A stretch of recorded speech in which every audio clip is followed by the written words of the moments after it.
Cobalah untuk memukul seekor lalat, dan tentu mereka jelas lebih cepat dari gerakan tangan kalian. Tapi tunggu dulu, apakah benar lalat bergerak dan merespon lingkungan sekitar dengan secepat itu? Bagaimana makhluk kecil ini dengan otak mereka yang sangat kecil pula mengecoh kita dengan begitu mudah?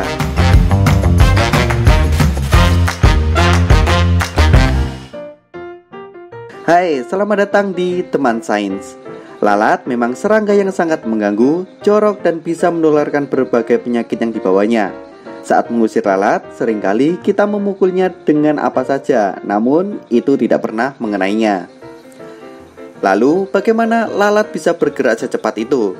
Atau memang ada faktor lain? Sebenarnya, jawabannya adalah waktu. Dibandingkan dengan manusia, lalat pada dasarnya melihat dunia dengan gerakan lambat. Memang terlihat jawaban yang mudah, namun tidak sesederhana itu. Untuk lebih mudah membayangkannya, coba lihatlah jam dengan jarum yang berdetak. Sebagai manusia, kita melihat jam berdetak dengan kecepatan tertentu. Tapi untuk seekor kura-kura, kecepatannya akan tampak 2 kali lipat. Dan untuk sebagian besar spesies lalat, setiap jarum akan berdetak sekitar 4 kali lebih lambat. Sehingga kecepatan waktu yang dilalui tiap individu berbeda tergantung pada spesiesnya. Dan pada kenyataannya, cara melihat binatang termasuk manusia tergantung pada seberapa cepat saraf mata mengirimkan gambar ke otak dalam frame by frame per 1 detik, di mana manusia memiliki rata-rata 60 frame per detik, kura-kura 15 frame, dan lalat mempunyai 250 frame. Sehingga lalat mampu memproses informasi lebih banyak dibandingkan manusia dalam waktu 1 detik. Hasilnya, lalat bisa melihat segala sesuatu di sekitarnya menjadi bergerak lebih lambat dari apa yang sebenarnya terjadi. Perbedaan waktu yang dialami oleh hewan berukuran kecil ini merupakan suatu bentuk evolusi yang terjadi bersamaan dengan seberapa cepat binatang itu bergerak, seberapa cepat metabolisme tubuh, dan seberapa besar ukuran tubuhnya.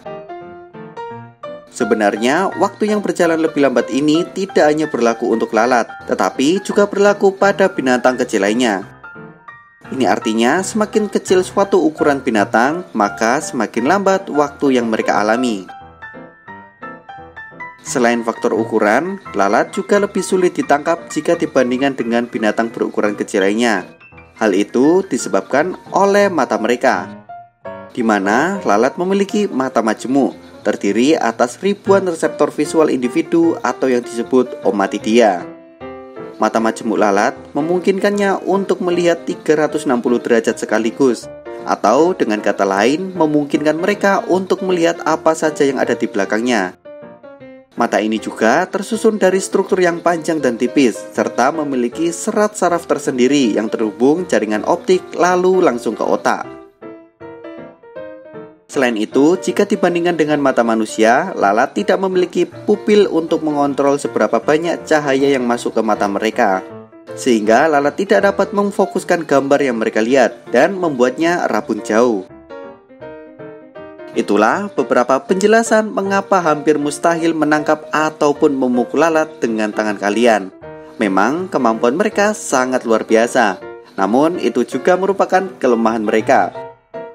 Jika kalian ingin menangkap lalat hidup-hidup, cobalah menangkap mereka dengan cara gerak lambat.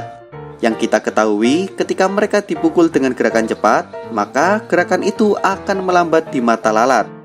Namun, ketika lalat didekati dengan gerakan yang lambat, maka di mata lalat objek itu bisa dikira diam atau tidak bergerak sama sekali. Untuk mengusir lalat, dibandingkan dengan memukulnya secara langsung, kalian mungkin lebih baik meletakkan jebakan untuk mereka. Di internet sangat banyak sekali berbagai peralatan jebakan lalat, racun lalat, dan beberapa di antaranya bahkan bisa dibuat sendiri di rumah. Hey, kalian ingin membahas apa di video selanjutnya? Tulis di kolom komentar ya, dan pastikan subscribe channel Teman Sains untuk update tiap minggunya. Sampai jumpa dan terima kasih.